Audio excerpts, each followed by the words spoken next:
솔리데오? 아멘. 합시다. 하나님의 복으로 충만하시기를 축복합니다.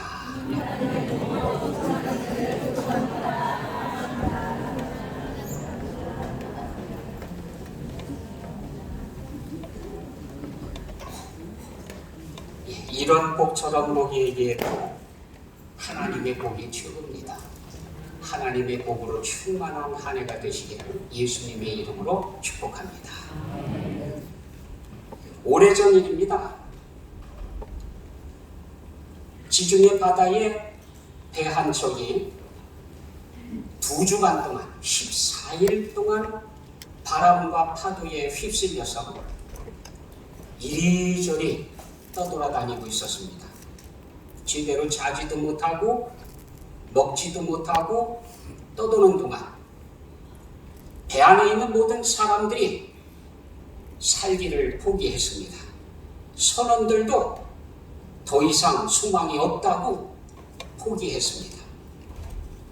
배 안에 싣고 있던 모든 상품들과 짐들을 배 밖으로 던졌습니다. 그들은 절망 속에 죽을 시간만 기다리고 있었습니다. 그런데 그 배 안에 한 사람이 있었는데 그는 포기하지 않았습니다. 다른 사람들이 절망하는 그 시간에도 소망에 가득했습니다. 전혀 흔들리지 않았습니다. 어떻게 그런 일이 가능할까요? 그에게는 믿음이 있었습니다. 모두가 흔들리는 가운데에서도, 모두가 절망하는 가운데에서도 그는 믿음으로 소망을 볼 수 있었습니다. 그는 하나님을 믿는 사람이었습니다. 그는 크리스찬이었습니다. 크리스찬은 이와 같이 달라야 돼요. 다른 사람들이 흔들리는 순간에도요, 흔들리지 않습니다. 다른 사람들이 절망하는 순간에도 소망을 잃지 않습니다. 무엇이 크리스찬으로 하여금 그렇게 다르게 만듭니까? 믿음입니다. 믿음. 우리에게도 믿음이 필요합니다. 혹 여러분이 여기 지중해를 항해하던 뱃사람들처럼 모든 것을 내던지고 싶은 때가 있었습니까? 내 맘대로 되지 않습니다. 강한 무엇인가 휩쓸려서 내 뜻대로가 아니라 이리저리 떠내려가던 때가 있었습니까? 직장에서는 해고되고 은행에서는 집과 재산을 압류하는 딱지를 갖다 붙이는데 자녀들을 못 살겠다고 가출하고 엉망이 되어버려서 모든 것을 내던지고 싶은 그런 때가 있었습니까? 그 유명한 기도의 사람 엘리야도 모든 것 팽개치고 광야 가운데 들어가서 하나님께 죽여달라고 애원하던 때가 있었습니다.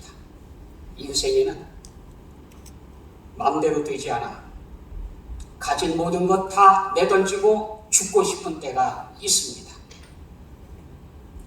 여기 알렉산드리아 호에 탄 사람들도 그런 때를 만났습니다. 그레데의 미항이라는 곳에 간신히 닿았습니다. 위태한 바람을 맞아 힘들게 항해하여 도착했는데 이곳에서 겨울을 나기가 불편하니 아무쪼록 베닉스에 가서 겨울을 나자. 그때의 바울이라는 사람이 안 됩니다. 이번 항해가 굉장히 위태할 것입니다. 하물과 배뿐 아니라 우리 생명까지도 타격과 손해를 끼치게 될 겁니다. 하고 말했습니다. 백부장률리언은 하나님의 종보다는 선장과 선주의 말을 믿었습니다. 당연하지 않나요? 바다에 관해서는 선장과 선주가 전문가죠. 그리고 이런 겨울 바다를 한두 번 지나가 본 것도 아니고 그러니 그들의 말이 더 믿음이 갑니다. 그렇게 그레데의 미항에서 겨울을 보내는 게 아니라 얼른 떠나서 베닉스까지 가서 겨울을 하자. 출항을 했습니다. 남풍이 순하게 불매 그들이 뜻을 이룬 줄 알고 닻을 감아 그레데 해변을 끼고 항해하더니 하나님의 뜻을 따르지 않는데 순풍을 만난다. 하나님의 뜻을 거스리고 있는데 순풍을 만난다. 이거 좀 생각해 봐야 돼요. 의심해 봐야 돼요. 요나가 하나님의 뜻을 거스리고 도망치려 합니다. 하나님께서 니느웨로 가서 내 말을 전해라. 그런데 요나가 니느웨의 반대쪽을 향해서 가려고 나갔습니다. 요빠 항구에 갔더니 마침 반대쪽으로 가는 배가 막 출발을 하려고 하고 있습니다. 할렐루야! 얼른 티켓을 끊어서 배에 오릅니다. 이게 하나님의 뜻인 것 같고요. 순풍을 만나는 것 같지만요. 이게 문제라니까요. 하나님께서 니느웨로 가라 그러면 니느웨로 갈 때 순풍이 불어와야지.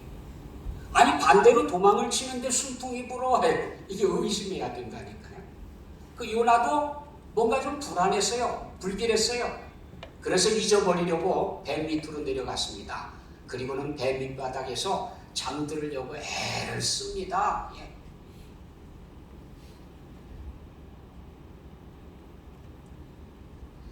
하나님의 뜻인 줄 알면서도 거스르는데 어째 잘 풀린다 싶을 때 거듭 말씀드리지만 그건 잘 되는 게 아니에요.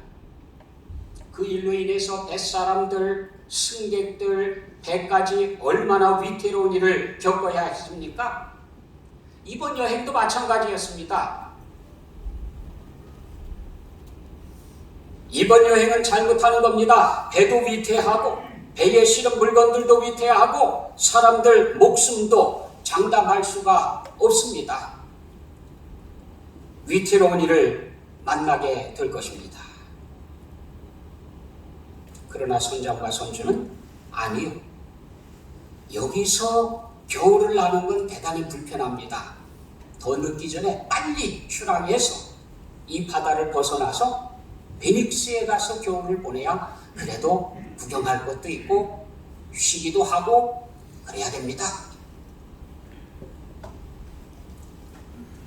당연히 선장과 선주의 말을 듣고 출항을 했습니다.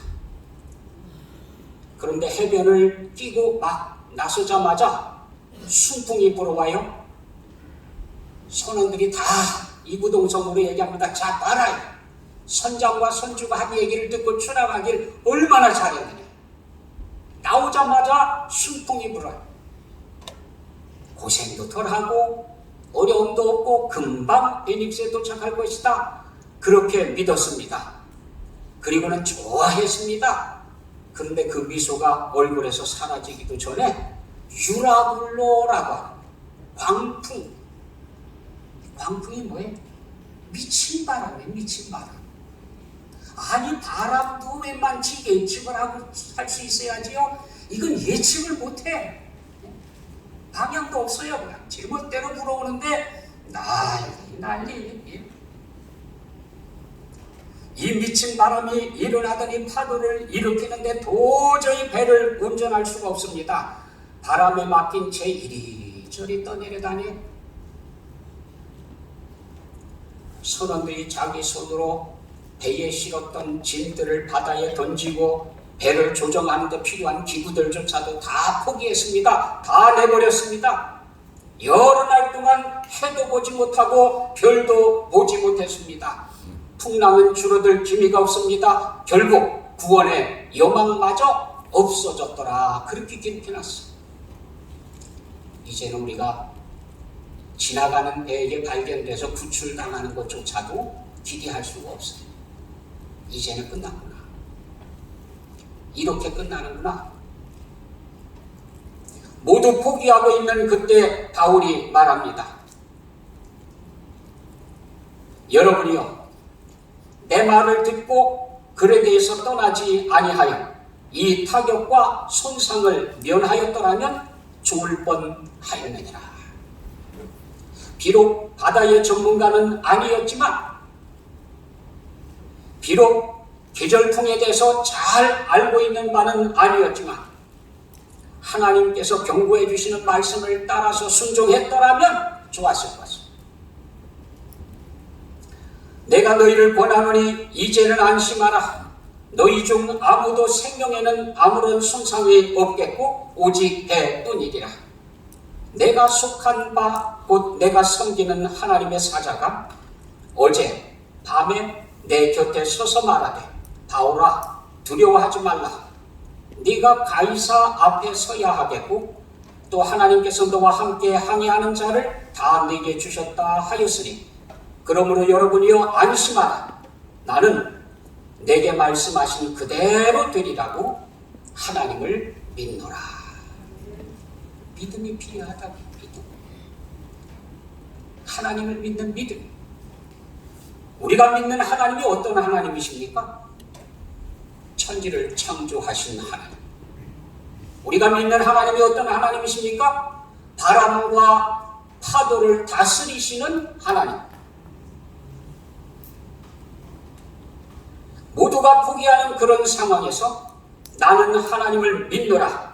하나님께서 내게 말씀하신 대로 이루어질 줄로 믿노라. 이게 바로 믿음이에요. 믿는 자녀들은 다릅니다. 우리는 하나님을 믿습니다. 열나흘째 되는 날 밤에 우리가 아드리아 바다에서 이리저리 쫓겨가다가 자정쯤 되어 사공들이 어느 육지에 가까워지는 줄을 짐작하고 14일 동안 선원들조차 모두 포기한 그때에도 흔들리지 않는 믿음과 평온함, 그게 믿음의 자녀들이에요. 그게 크리스천이에요.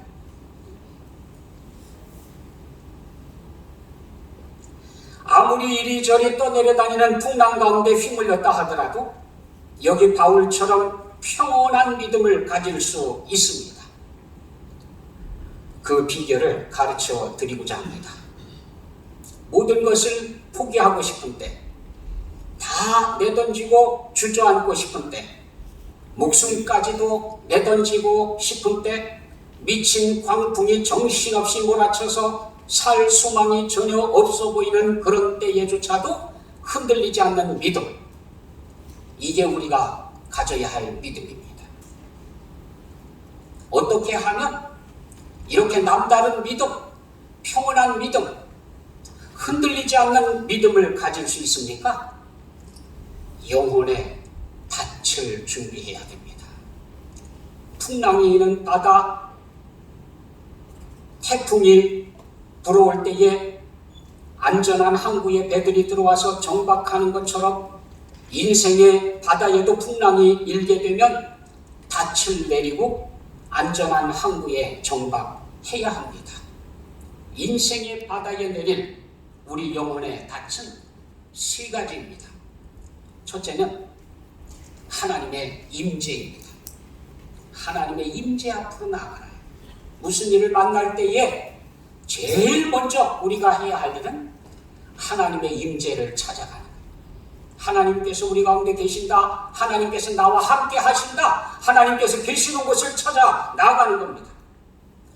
바울은 고백했습니다. 내가 속한 바, 곧 내가 섬기는 하나님의 사자가 어젯밤에 내 곁에 서서 말하되, 내가 속해 있는 하나님, 나를 보고 계시는 하나님, 나를 다스리시는 하나님께서 어제 저녁에 사자를 보내서 나에게 말씀해 주셨다. 하나님께서 나를 잊지 않고 계신다. 하나님께서 나와 함께 하신다. 이것이 필요하다고 합니다. 가끔 비행기가 어디에서 추락을 했는지, 어느 노선으로 갔는지 애매한 때가 있습니다. 그렇게 되면 추락한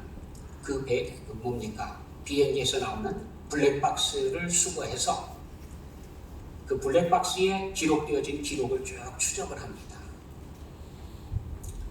평소에는 비행기가 하늘을 날아갈 때에 트랜스폰더라고 하는 장치가 있어서 비행기를 계속 쓰다듬고 지나갑니다. 그럼 비행기에서도 또 자기가 가고 있는 곳을 계속 데이터를 보내는 거지요. 상호간에 이렇게 함께 하고 있다고 하는, 잊어버리지 않았다, 잃어버린 게 아니다, 아직도 노선을 추적하고 있다, 이런 것을 가지고 찾아가거든요. 우리가 이 땅을 살아가는 동안 하나님께서 우리를 기억해주고 계십니다. 내가 어디에 있는지, 무슨 일을 만났는지 하나님께서 보고 계시고, 하나님께서 내가 너와 함께하고 있다, 너를 알고 있다, 네가 만난 상황을 내가 이해하고 있다라고 알려주시기만 하면 우리는 흔들리지 않고 평온할 수가 있어요. 모두들 살기를 포기하고 우왕좌왕 흔들리고 있을 때에조차도 하나님의 임재를 느끼기만 하면 담대한 믿음을 가질 수가 있습니다. 바울은 나는 어젯밤에 하나님을 만났고 하나님의 말씀을 들었습니다. 나는 하나님께서 말씀하신 대로 해 주시리라고 믿습니다. 그렇게 고백했어요.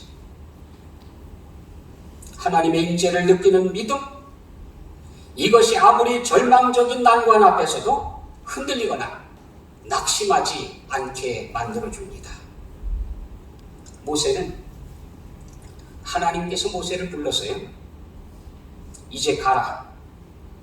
이스라엘 자손들이 부르짖는 소리가 내게 달했고 애굽 사람들이 그들을 괴롭히는 것을 내가 보았고, 그래서 내가 너를 바로에게 보내어 너에게 내 백성 이스라엘 자손을 애굽에서 인도하여 내게 하리라. 그랬더니 모세가 머뭇거리면서 대답을 합니다. 내가 누구이기에 바로에게 가며 이스라엘 자손을 애굽에서 인도하여 내리까? 내가 뭐라고? 내가 무슨 자격이 있다고?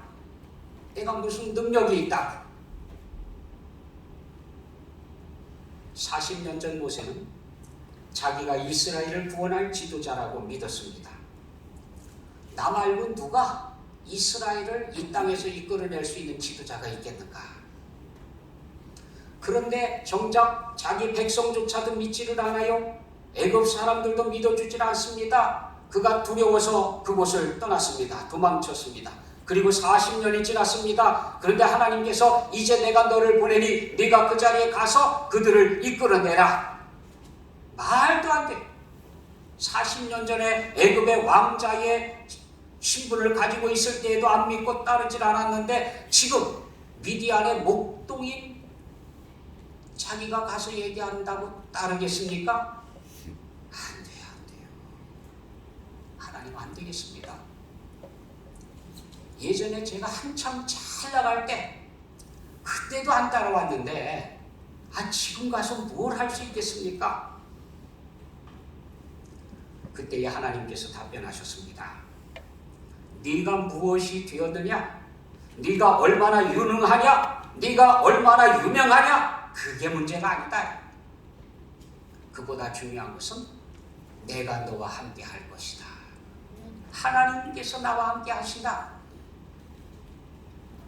하나님께서 말씀하셨습니다. 내가 반드시 너와 함께 있으리라. 네가 그 백성을 애굽에서 인도하여 낸 후에 너희가 이 산에서 하나님을 섬기리니 이것이 내가 너를 보낸 증거니라. 지성소에는 하나님께서 우리를 만나주시는 곳이 있습니다. 하나님께서 거기서 우리를 만나주시고 그곳에서 하는 기도에 귀를 기울여 주시고 응답해 주신다고 하셨습니다. 우리 영원히 흔들리지 않는 믿음 생활을 할 수 있는 비결 첫 번째는 하나님의 임재의 곳으로 나아가는 겁니다. 하나님의 임재를 느끼는 겁니다.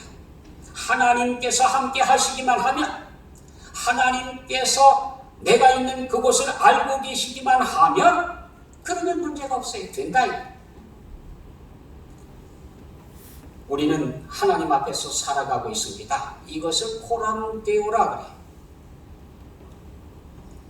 나는 하나님께서 보고 계시는 가운데 살고 있다. 하나님께서는 지금 나를 보고 계신다. 하나님께서는 지금 나를 알고 계신다. 우리가 못 보는 순간에도 하나님께서는 우리를 보고 계십니다. 영혼의 답 두 번째는 하나님의 뜻을 찾으라 해요. 하나님의 뜻을 만나야 돼요. 이 세상에 태어난 사람 중에 가장 스트레스를 많이 받았던 사람이 있다고 하면 우리 주님이실 것입니다. 예수님의 삶에는요, 자기 삶이 없습니다. 24시간 자기 삶이 없어요. 전부 다른 사람들을 위해서 시간을 투자했습니다. 그게 얼마나 스트레스가 큰지 아십니까? 그런데 예수님의 일생을 찾아보면 스트레스에 시달렸다고 하는 흔적이 없어요. 생활은 분명히 끌려다니고 있는데, 생활은 분명히 스트레스를 팍팍 받고 있는데도 불구하고 전혀 스트레스에 시달리질 않았어요. 사탄이 노골적으로 노리며 공격하며 비난하고 사랑하는 사람들을 동원해서 배반하게 만들고 예수님을 향해서 으르렁거리게 만들고, 그런데도 전혀 변함없이 평온을 유지했습니다. 어떻게 그게 가능했을까요? 주님께서 말씀하셨습니다. 나는 아버지의 뜻을 행하러 왔노라. 나는 아버지의 뜻을 말하노라. 아버지와 나는 하나이니라. 우리 인생에 있어서 나를 향하신 하나님의 뜻이 뭐냐? 내가 왜 이 자리에 있어야 되느냐? 그 뜻을 발견하는 게 너무너무 소중해요. 여러분이 이 땅에 태어났습니다. 그리고 이 땅에 살고 있습니다. 여러분이 태어난 것이 그저 공간이나 잠시 차지하다가 떠나라고 있는 게 아닙니다. 풀 한 포기, 꽃 한 송이, 곤충과 미생물 하나까지도 우연히 존재하는 것은 아무것도 없습니다. 반드시 하나님의 뜻이 있습니다.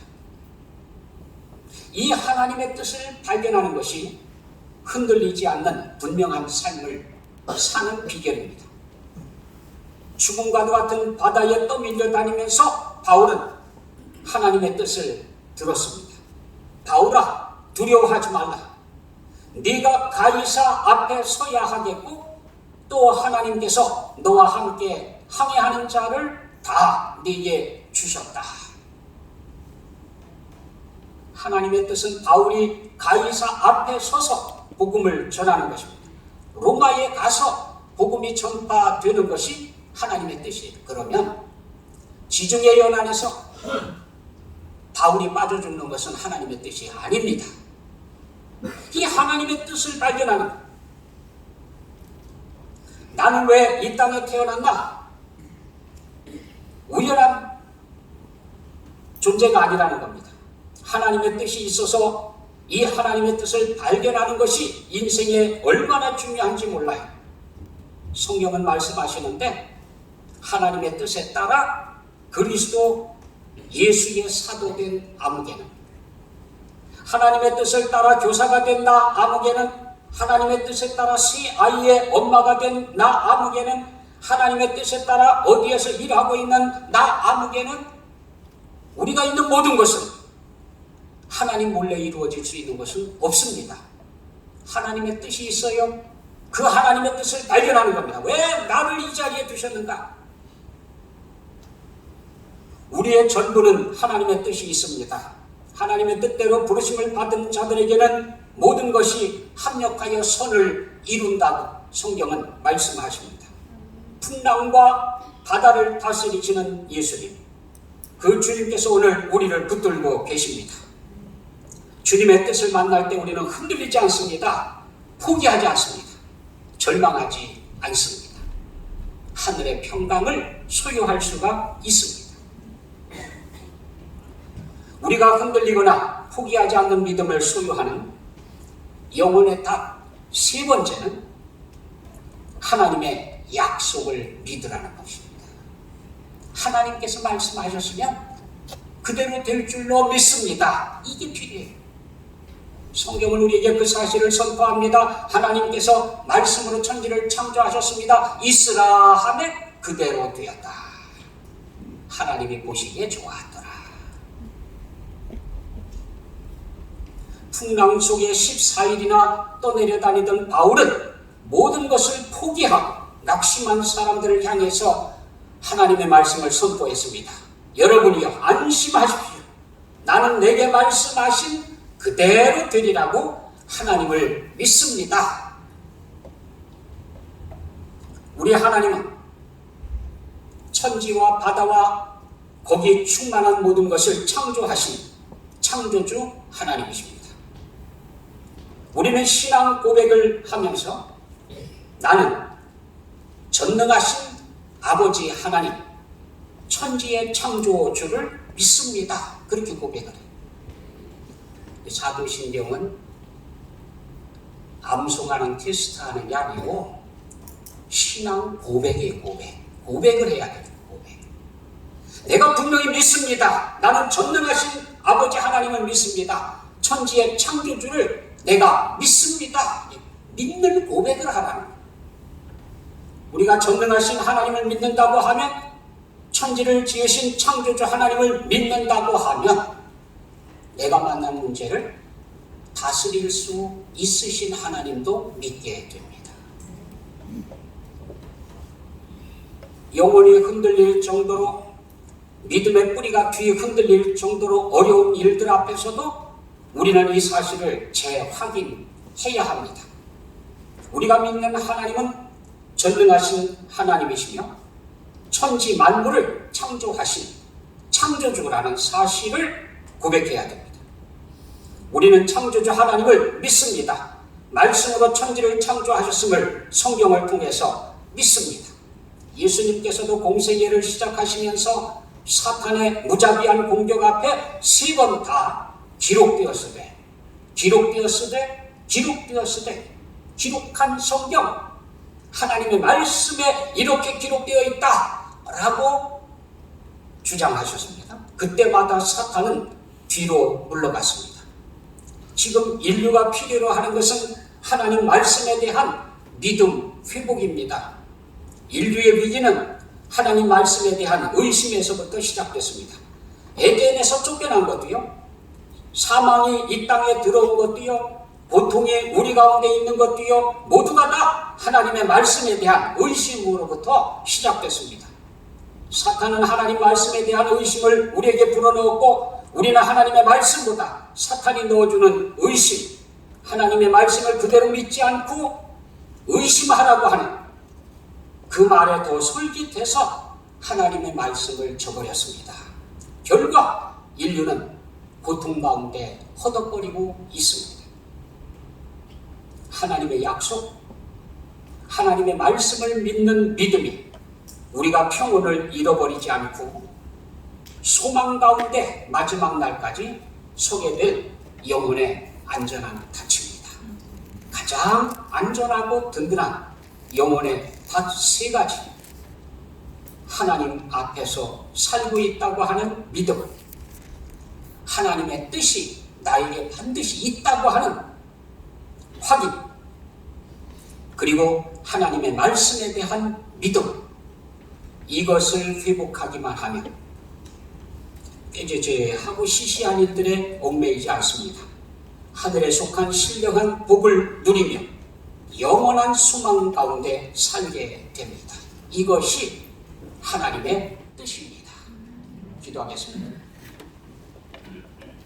사랑의 아버지 하나님, 저희들에게도 영혼의 든든한 닻을 주셔서 어떤 일 속에서도 하나님을 신뢰하는 믿음이 흔들리지 않게 해주시고 평온한 믿음을 소유할 수 있게 하여 주옵소서. 예수 그리스도의 이름으로 기도드립니다. 아멘.